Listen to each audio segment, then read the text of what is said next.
Hey friends, welcome back to परचम. I am Richa. आज का जो सेशन है that is on sports current affairs या स्पोर्ट्स न्यूज़ अपडेट, और उसमें हम स्पेशली बात करेंगे इंडिया एंड 2020 टोक्यो ओलंपिक्स की. यस, टोक्यो ओलंपिक्स चल रहे हैं, दे आर ऑन गोइंग.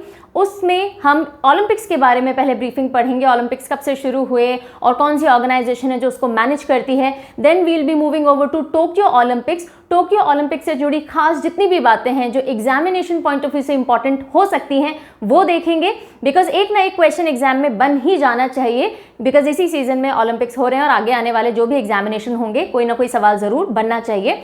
और उसके बाद हम देखेंगे पर्टिकुलरली इंडिया की जर्नी इस पूरे ओलंपिक में, और ओलंपिक की शुरुआत से ही कब से हमने पार्टिसिपेट करना शुरू किया, कौन सी बॉडी है इंडिया में जो ओलंपिक्स को और उनके प्लेयर्स को मैनेज करती है, और टोक्यो ओलंपिक्स में इंडिया का अभी तक क्या परफॉर्मेंस या क्या स्टैंड है. सो चलिए शुरू करते हैं आज का session on India and 2020 Tokyo Olympics. So first of all हम देखेंगे इंटरनेशनल ओलंपिक कमेटी के बारे में. इंटरनेशनल ओलंपिक कमेटी है जो कि पूरे इस ओलंपिक्स को ऑर्गेनाइज करवाती है. यहीं से ओलंपिक्स की शुरुआत होती है, यहीं से इसका मैनेजमेंट होता है. So what is this committee all about? ये इस्टेब्लिश हुई थी 1894 में, 23 जून 1894 में पेरिस फ्रांस के अंदर, और इसी टाइम से ये ओलंपिक करवा रही है. और इसी के चलते Olympics day, international Olympics day कब मनाया जाता है? 23 जून को. हमने पहले भी जब हम इंपॉर्टेंट नेशनल और इंटरनेशनल डे जब हम पढ़ते हैं मंथली बेसिस पे, तो हमने जब जून के कवर किए थे तो ये पॉइंट तब पढ़ा था. तो 23 June is international Olympics day, याद रखिएगा.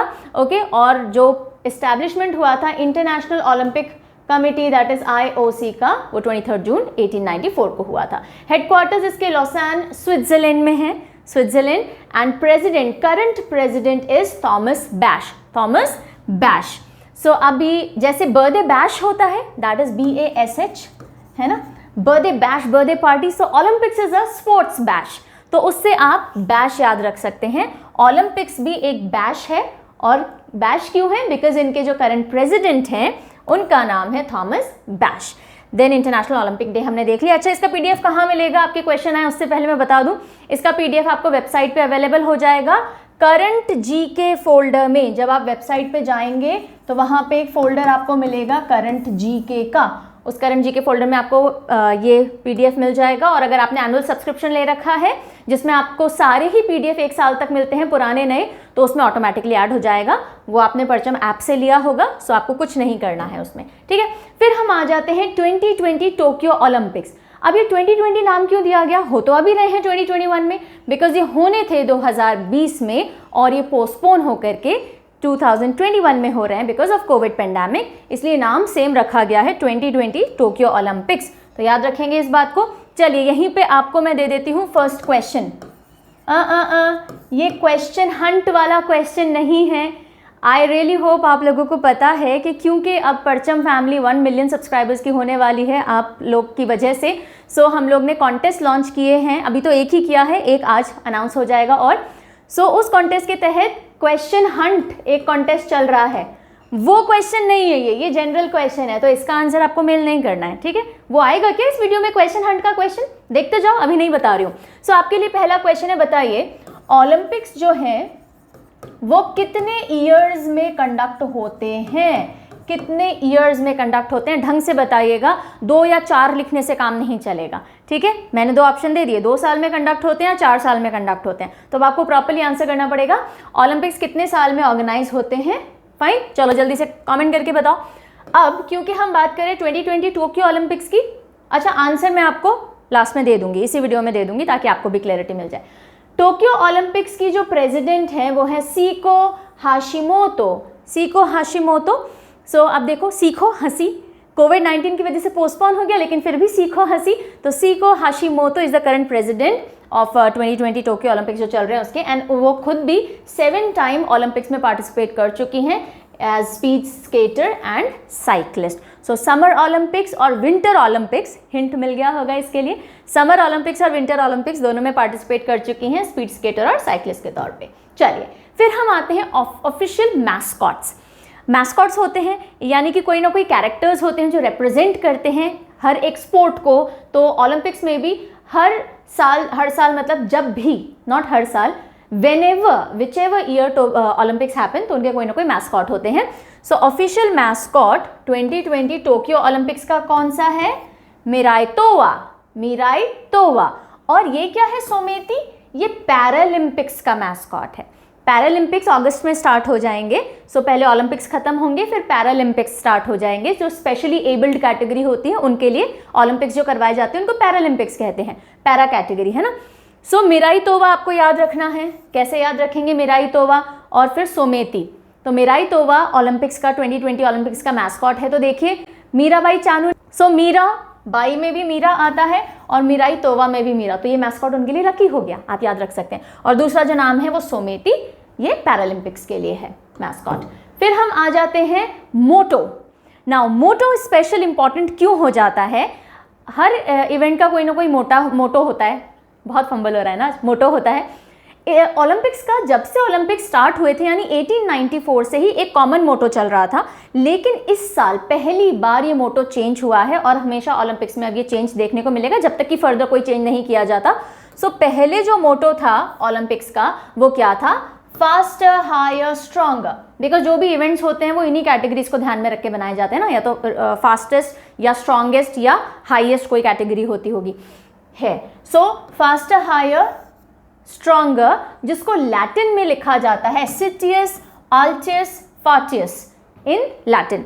अब ये लाइक आई टोल्ड यू 1894 से यही मोटो था, लेकिन आफ्टर पेंडेमिक सॉलिडेरिटी दिखाने के लिए कि पेंडेमिक के बाद हम सब यूनाइटेड खड़े हैं, एक साथ खड़े हैं, देखो, and we will take it, we will try and make it a better place now. So इसकी वजह से इसको दिखाते हुए फास्टर, हायर, स्ट्रॉन्गर में एक और वर्ड जोड़ा गया, टुगेदर, और लैटिन भाषा में इसको कम्युनिटर, ये वर्ड ऐड किया गया। तो दोनों ही भाषाओं में देखिएगा। Okay, so faster, higher, stronger, together is the motto of Olympics from now on. और ये क्यों किया गया, ये रीजन भी आपको पता होना चाहिए, to reflect solidarity, we are standing together. Okay, और यहीं पे आपका question number 2, general question number 2 इस टॉपिक का आ जाता है, how many new sports have been introduced in Olympics.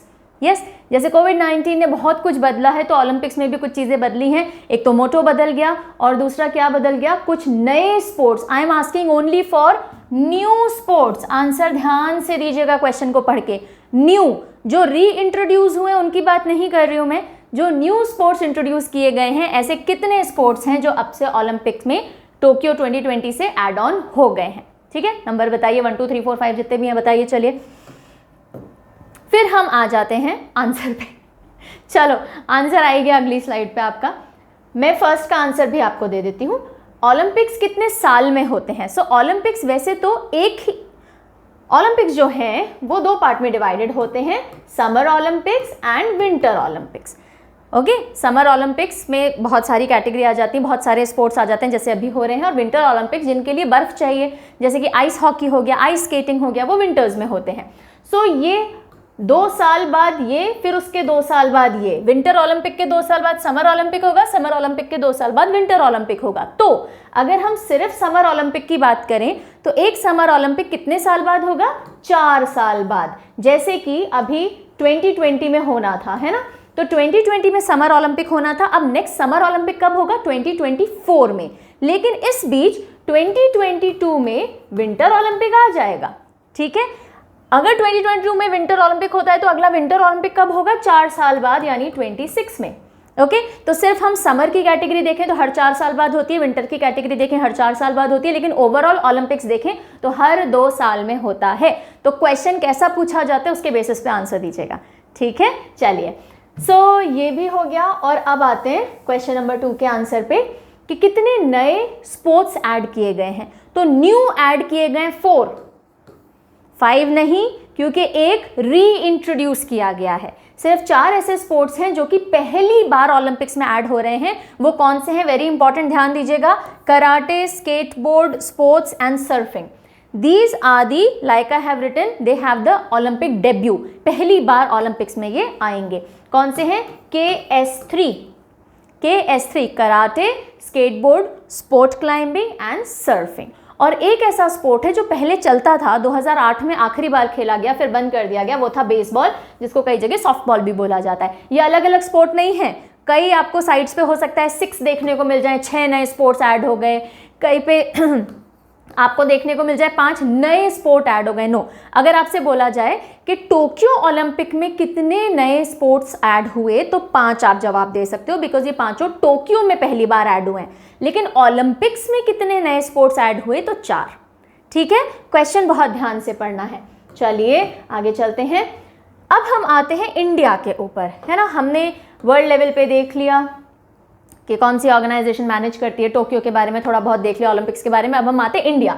So India में Indian Olympic Association IOA is that body which looks after और looks into the Olympic affairs. Okay, ये एक governing body है जो कि ओलंपिक मूवमेंट और Commonwealth Games को देखती है। ना सिर्फ ओलंपिक, ना सिर्फ कॉमनवेल्थ, बल्कि एशियन गेम्स भी जो होते हैं, जितने भी इंटरनेशनल गेम्स होंगे जिसमें हमारी टीम्स जाती हैं, पार्टिसिपेट करती हैं, तो उनके मूवमेंट को, मूवमेंट मतलब कैसे उनको भेजना है, उनका रहना, एवरीथिंग। बाकी अंडर में हर एक स्पोर्ट की एक नेशनल फेडरेशन होती है, जैसे नेशनल फेडरेशन हॉकी की होगी, फुटबॉल की होगी, क्रिकेट की होगी। वो अपने अपने इंडिविजुअल स्पोर्ट्स को देखते हैं, प्लेयर्स छांटते हैं, और फिर ओलंपिक एसोसिएशन उनके भेजने, रहने और सारी व्यवस्था का इंतजाम करती है। So Indian Olympic association is that governing body जो कि ओलंपिक मूवमेंट या कॉमनवेल्थ गेम्स इन इंडिया को क्या करती है, गवर्न करती है। फाइन, ये रिकॉग्नाइज है Ministry of Youth Affairs and Sports से। And who is the minister? Kiren Rijiju. Very good. IOA यानी इंडियन ओलंपिक एसोसिएशन ओवरसीज यानी देखती है representation of athletes and teams participating in. तो कितने लोग पार्टिसिपेट करेंगे, जैसे हर एक फेडरेशन ने अपने प्लेयर्स भेज दिए, उसके बाद कौन कौन पार्टिसिपेट करने जाएगा और उनका सारा management in Olympics, Commonwealth, Asian games, international multi sport competition, ये सब ओवरसी कौन करती है, गवर्न कौन करती है? Indian Olympic association. इंडिया ने पहली बार ओलंपिक्स में कब पार्टिसिपेट किया? ओलंपिक्स पहली बार स्टार्ट हुए 1894 में। 1900 में जब पेरिस में ओलंपिक हुए तो भारत ने पहली बार पार्टिसिपेट किया। और ओवर द इयर्स ये नीड फील हुई कि हमारे पास कोई बॉडी होनी चाहिए जो ये सारा चीज़ें गवर्न कर सके। तो 1927 में सर दोरबजी टाटा की प्रेसिडेंटशिप में, यानी पहले प्रेसिडेंट कौन थे इंडियन ओलंपिक एसोसिएशन के? सर दोरबजी टाटा। हाँ, टाटा की बसेस जाती है ना, तो इन लोगों को भेजना है तो हम टाटा से ही भेज देते हैं, ऐसे याद रख सकते हो। वो फाउंडिंग प्रेसिडेंट थे और इंडियन ओलंपिक एसोसिएशन एग्जिस्टेंस में आई और इसी साल इसको ग्रीन सिग्नल भी मिल गया इंटरनेशनल ओलंपिक बॉडी से कि ओके यू आर रिकॉग्नाइज्ड। अब हम बात करें आज की, तो करंट IOA यानी इंडियन ओलंपिक एसोसिएशन के प्रेसिडेंट कौन है? ध्रुव से आप याद रखेंगे, ध्रुव बत्रा, डॉक्टर नरेंद्र ध्रुव बत्रा। जैसे ध्रुव तारा चमकता है ना, ऐसे ओलंपिक की दुनिया में इंडियन ओलंपिक एसोसिएशन का ध्रुव तारा कौन है? डॉक्टर ध्रुव बत्रा या doctor Narendra Dhruv Batra. I hope ये भी क्लियर हो गया होगा। चलते हैं आगे। नाउ इस साल यानी 2020 टोक्यो ओलंपिक्स में जब इंडिया टीम पार्टिसिपेट करने गई तो एक थीम सॉन्ग रखा गया। उस थीम का नाम है तू ठान ले। और इसको किसने कंपोजर गाया है? मोहित चौहान ने कंपोजर गाया है। और यही अगला पॉइंट है कि किरेन रिजिजू ने, जो कि minister of Youth Affairs and sports हैं, उन्होंने लॉन्च किया था ऑफिशियल थीम सॉन्ग और उसका नाम क्या है? तू ठान ले। लक्ष्य तेरे सामने है, तू ठान ले इज द मेन लाइन। और इसमें ये बेसिकली टोक्यो ओलंपिक्स या इनको समर गेम्स भी बोल सकते हैं ना, टोक्यो समर ओलंपिक्स या टोक्यो समर गेम्स। और इसको मोहित चौहान जो कि बहुत फेमस सिंगर है, उन्होंने कंपोजर गाया है। Next, India's flag bearers. So announce पहले ही हो गए थे, लेकिन जब वो ओकेजन आया, जब फ्लैग बेयरिंग सेरेमनी हुई, so it was such a proud moment. So इस बार पहली बार ऐसा हुआ कि इंडिया के 2 फ्लैग बेयरर्स थे, एक मेल एक फीमेल। क्यों? क्योंकि जेंडर पैरिटी हमें शो करनी थी, जेंडर इक्वालिटी शो करनी थी। और कॉमनवेल्थ की इंडियन ओलंपिक एसोसिएशन की ऑफिशियल वेबसाइट के डेटा पे अगर आप जाओगे तो उसके हिसाब से टोटल 127 क्वालिफायर्स रहे इंडिया से इस बार टोक्यो ओलंपिक्स में, और उसमें से 56 were females and 71 were males. तो ऑलमोस्ट इक्वालिटी थी और इसी को शायद दर्शाने के लिए that even females are doing at par. So इस बार 2 फ्लैग बेयरर्स रहे। कौन कौन थे? MC Mary Kom from boxing and Manpreet Singh from hockey. Okay, चलिए, और ये जो डेटा है आपको इंटरनेट पे अगेन अलग अलग जगह मिलेगा। Always refer to the authentic site, so we have taken it from IOA website. Now flag bearer, अब जो पैरालंपिक्स होंगे उनमें भी कोई ना कोई फ्लैग बेयरर होगा, तो किसका नाम अनाउंस किया गया है? मरियप्पन थंगवेलु। मरियप्पन थंगवेलु ये पैरा ओलंपिक्स में हाई जंप के लिए ही इज़ नोन, और पिछले जो पैरालंपिक्स हुए थे उनमें इन्होंने गोल्ड जीता था इसमें। ओके, 2016 रियो पैरालंपिक्स में ही वॉज द गोल्ड मेडलिस्ट, और इस बार टोक्यो गेम्स जो होंगे पैरालंपिक्स होंगे उनमें ये फ्लैग बेयरर रहेंगे। ठीक है, सो थंगवेलु। चलिए, अब आपके लिए 3rd नंबर का क्वेश्चन आ जाता है जिसका आंसर आप कमेंट में ही दोगे, वीडियो में मैं आंसर नहीं दूंगी। ठीक है, चलिए बताइए। इनको कंट्री का हाईएस्ट स्पोर्ट अवार्ड भी मिला था। लास्ट ईयर ही इनको कंट्री का हाईएस्ट स्पोर्ट अवार्ड यानी highest sport award for the year 2020 इनको मिला था। कौन सा होता है इंडिया का, भारत का स्पोर्ट्स कैटेगरी में सर्वश्रेष्ठ पुरस्कार? जल्दी से नाम लिख के बताएंगे आप। और टोक्यो पैरालंपिक्स इस बार कब होंगे? अगस्त 24 से सितंबर 5 के बीच में होंगे। ठीक है, सो मरियप्पन थंगवेलु। नेक्स्ट, अब ये एक और प्राउड मोमेंट या 2 प्राउड न्यूज़ हैं इंडिया के लिए कि पहली बार ऐसा हो रहा है कि 2 पोजीशंस पे इंडियंस पहली बार जज या जूरी मेंबर बन के जा रहे हैं या चले गए हैं। ओके, सो कौन कौन से वो इवेंट्स हैं और कौन से वो लोग हैं, वो प्राउड इंडियंस हैं जिन्होंने बाकी इंडियंस को प्राउड फील करवाया है। सो इंडियाज फर्स्ट ओलंपिक जिम्नास्टिक जज, पहली बार कोई हिंदुस्तानी ओलंपिक्स में जिम्नास्ट जज बन के गए हैं, और उनका नाम क्या है? उनका नाम है Deepak Kabra. Deepak Kabra, he is already done that judgement, जो उनको करना था वो कर चुके हैं। So India's first Olympic gymnast जज दीपक काबरा। अब जैसे कोबरा को देखा है, कोबरा इतना मुड़ तुड़ जाता है, जैसे जिम्नास्ट भी अपनी बॉडी पूरी घुमा लेते हैं ना, दे आर वेरी फ्लेक्सिबल। तो कोबरा से आप काबरा याद रख सकते हैं, दीपक काबरा। ये एक सिर्फ निमोनिक है फनी सा, आप सीधे याद रख सकते हैं, तो वेरी गुड। ओके, दीपक काबरा। और इंडिया के पहले ओलंपिक शूटिंग जूरी या जूरॉन भी इनको बोल सकते हो, जूरी मेंबर। इंडिया से जो शूटिंग के लिए जूरी मेंबर्स, पूरी जूरी बैठेगी, उसमें एक इंडियन भी हैं, और उनका नाम क्या है? पवन सिंह। तो देखो, जब शूटिंग में गोली चलती है तो पवन से होती हुई जाती है, हवा से होती हुई जाती है, तो पवन सिंह आप याद रख सकते हैं। He is also the joint secretary general of national rifle association of India NRAI। Okay, so these 2 names, Deepak Kabra and Pawan Singh, you will be remembering. Now, okay, so yes, this video has the clue question number 3 for the question hunt.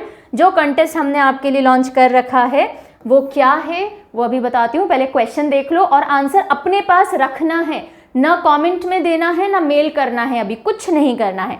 Question है from where has the national motto of India been taken, यानी कि भारत का राष्ट्रीय आदर्श वाक्य या national मोटो हम जिसे कहते हैं वो कहाँ से लिया गया है। तो अब आपको पता होना चाहिए कि भारत का नेशनल मोटो है क्या और फिर उसको कहाँ से लिया गया है। ठीक है, सो नेशनल मोटो क्या है वो बताने की जरूरत नहीं, कहाँ से लिया गया ये आपका क्वेश्चन है। Now what is this all about. अगर आपको नहीं पता कि क्या चल रहा है मैम, तो ये चल रहा है क्योंकि हम 1 मिलियन सब्सक्राइबर्स रीच करने वाले हैं। We will be a family of 1 million very soon. So आप लोगों के लिए कुछ कॉन्टेस्ट हम लॉन्च करेंगे। एक कॉन्टेस्ट लॉन्च हो चुका है जिसका नाम क्या है, इसका नाम है क्वेश्चन हंट। क्या नाम है इस कॉन्टेस्ट का? Question Hunt. आपको क्वेश्चन ढूंढने हैं। सो कल 29 थी, आज 30th है और कल 31 जुलाई होगी। इन 3 दिनों में आपको जितने भी वीडियोस परचम पे दिखेंगे अपलोड होते हुए, उनमें से किन्हीं 5 वीडियो में एक एक क्वेश्चन छुपा हुआ होगा। तो कितने क्वेश्चंस आपको मिलेंगे? 5। तो आई थिंक आपको कुछ क्वेश्चंस पहले मिल गए होंगे। आज मेरा क्लू क्वेश्चन नंबर 3 है, यानी 2 क्वेश्चन पहले आ चुके हैं और 2 अब और आएंगे। सो जैसे ही आपको ये 5 क्वेश्चन मिल जाते हैं, कल तक 31 जुलाई तक आपको सारे मिल जाएंगे। आपको तब तक कुछ नहीं करना, अपने पास वो आंसर उसी सीक्वेंस में रखने हैं। फर्स्ट क्वेश्चन का आंसर, फिर सेकंड का, फिर थर्ड का, इसी क्रम में। और जैसे ही 5th क्वेश्चन आपको मिल जाता है, जो कि कल तक मिल जाएगा, आपको 5 आंसर्स उसी सीक्वेंस में लिखने और हमें मेल कर देने हैं। कौन से आईडी पे? parchamclasses06@gmail.com। अपना नाम लिखेंगे आप, कि बस नेम लिख दीजिए, सारे आंसर्स भेज दीजिए, बाकी हम जैसे आप विनर बनोगे हम आपसे कांटेक्ट कर लेंगे। तो जो भी फास्टेस्ट 3 आंसर्स भेजेंगे, 3 मतलब आंसर आपको 5 भेजने, लेकिन पहले 3 बच्चे जो सबसे पहले वो 5 आंसर उसी क्रम में हमें भेज देंगे, उसी सीक्वेंस में, वो हो जाएंगे winners and you will be winning exciting prices. और लेट से लेट अगर आप आंसर भेजें तो 7 PM ऑन 31 जुलाई तक ही भेजिएगा।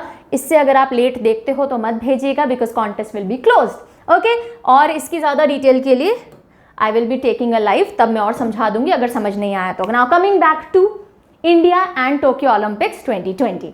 नाउ एक बहुत अच्छी न्यूज़ जो अब तक आपके सबके पास पहुंच गई होगी, मीराबाई चानू, जिनका फुल नेम क्या है, चानू सैखोम मीराबाई, और इन्होंने फर्स्ट वेट लिफ्टर ये बन गई हैं जिन्होंने सिल्वर मेडल जीता है ओलंपिक्स में। इससे पहले भी सिल्वर मेडल मिले हैं, लेकिन वेट लिफ्टिंग में पहली बार मिला है, ठीक है। और इन्होंने कौन सी कैटेगरी में जीता, 49 kg कैटेगरी में। और गोल्ड किसने जीता, चाइना की GH हाओ ने। चलिए नेक्स्ट चलते हैं आगे ना। अब जो मेडल्स जीतते हैं वो तो एग्जामिनेशन पॉइंट ऑफ व्यू से इंपॉर्टेंट होते ही हैं प्लेयर्स, है ना। उसके अलावा कुछ प्लेयर्स ऐसे भी आपको हमेशा याद रखने चाहिए जब तक एग्जाम्स चल रहे हैं अगले 1-1.5 साल तक, जिसमें ओलंपिक्स इंपॉर्टेंट रहेंगे। ऐसे प्लेयर्स जो कि पहली बार इंडिया को इस कैटेगरी में रिप्रेजेंट कर रहे थे, ठीक है। इंडिया ने इस पर्टिकुलर स्पोर्ट में या इस कैटेगरी में अभी तक खुद को कभी रिप्रेजेंट नहीं कर पाया, क्वालिफाई नहीं कर पाया, पहली बार क्वालिफाई किया है, तो वो लोग भी बहुत इंपॉर्टेंट हो जाते हैं। उनको हम फर्स्ट एवर या मेडन कैटेगरी में पढ़ रहे हैं कि भारत के फर्स्ट एवर क्वालिफायर्स ओलंपिक में। तो जैसे हम देखेंगे Bhavani Devi, first ever fencer, ये देखो ये पतली सी एक तलवार आपको दिख रही है ना, इस स्पोर्ट को कहते हैं फेंसिंग। तो फेंसिंग में पहली बार इंडिया ने पार्टिसिपेट किया ओलंपिक्स में, और किसने रिप्रेजेंट किया इंडिया को, भवानी देवी। जैसे माँ भवानी के हाथ में तलवार होती है, तो भवानी देवी के हाथ में फेंसिंग स्पोर्ट का जो टूल होता है वो है। और दूसरी है नेत्रा कुमानन, नेत्रा कुमानन। सो Netra Kumanan first women seller बनी।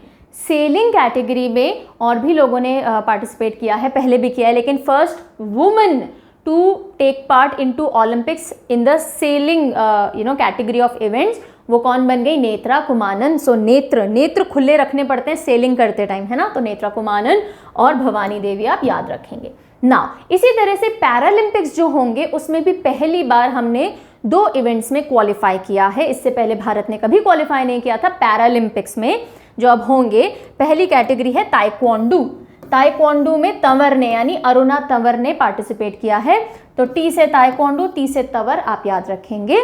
और दूसरी कैटेगरी है बैडमिंटन। पैरालंपिक्स बैडमिंटन में हम कभी क्वालिफाई नहीं किए थे। सो पैरालंपिक्स में पलक कोहली एंड पारुल परमार इन्होंने क्वालिफाई किया है, और उसमें भी पलक कोहली जो हैं वो youngest Paralympic player, youngest Paralympic badminton player, sorry not Paralympic player, youngest Paralympic badminton player in the world के तौर पे पार्टिसिपेट करेंगी। इनसे यंगेस्ट अभी तक बैडमिंटन इवेंट में पैरालंपिक्स में कोई नहीं रहा है। Okay, so Aruna Tanwar and PP Palak Parul, okay, badminton में। नाउ अच्छा, इंडिया की बात हो गई। जनरली भी अगर हम देखें तो टोक्यो ओलंपिक्स में कुछ एक कैटेगरी हैं जो कि बहुत विशिष्ट हैं, बहुत सारी नहीं हैं, 1-2 ही हैं। तो जैसे हम बात करें कि youngest player, youngest athlete Tokyo Olympics में कौन रहा, तो 12 साल की, 12 साल की उम्र में, जहाँ तो बच्चे अभी ठीक ठाक टुकुर टुकुर टेबल टेनिस खेलते हैं, she has reach the Olympics. और 12 साल की Hend Zaza, she is from Syria, yes, a very disturbed country, है ना। सीरिया में कुछ ना कुछ हो ही रहा है पिछले थोड़े टाइम से। तो अगर आपके पास ये एक्सक्यूज़ है कि अरे अभी तो बहुत टाइम है, अरे हमारे पास ये प्रॉब्लम है, हमारे पास वो प्रॉब्लम है, so look for examples in the world and try and motivate yourself और try and set a target, ठीक है। तो हेन जाजा 12 साल की सीरिया से टेबल टेनिस प्लेयर हैं जो कि यंगेस्ट एथलीट हैं टोक्यो ओलंपिक्स में। और पहली बार ऐसा हुआ ओलंपिक्स में कि किसी ट्रांसजेंडर को क्वालिफिकेशन ओके दिया गया है या फिर उन्होंने पार्टिसिपेट किया हो क्वालिफाई किया हो to participate. So first ever transgender, transgender कौन होते हैं? जो एक जेंडर में जन्म होता है उनका, पर उनको अपने जेंडर से आइडेंटिटी फील नहीं होती, तो वो अपना जेंडर चेंज कर लेते हैं। Okay, so he was born as a male and now he has become she. Okay, transgender हो गए हैं। सो लॉरेल हबार्ड, लॉरेल, कभी लॉरेल वर्ड सुना इंग्लिश में? आपने लॉरेल्स बटोरे, तालियां वाहवाही बटोरी, ठीक है, तो उससे आप लॉरेल नेम याद रख सकते हैं। Laurel Hubbard from New Zealand, she will compete in women's 87 kg weightlifting category. Okay, so first transgender in Olympics. So with this, girls and boys, my dear lovely students, keep learning faster higher stronger together, जो कि Olympics का मोटो है, उसमें हमने keep learning लगा दिया ताकि आप भी अपनी तैयारी उसी जोश से करें जिस तरह से ओलंपिक प्लेयर्स पूरे साल, काफ़ी सालों तक तैयारी करते हैं। पढ़ते रहिए और डेफिनेटली पार्टिसिपेट कीजिएगा कॉन्टेस्ट में। जल्दी ही मिलते हैं अगले वीडियो के साथ, तब तक टेक केयर, बाय बाय।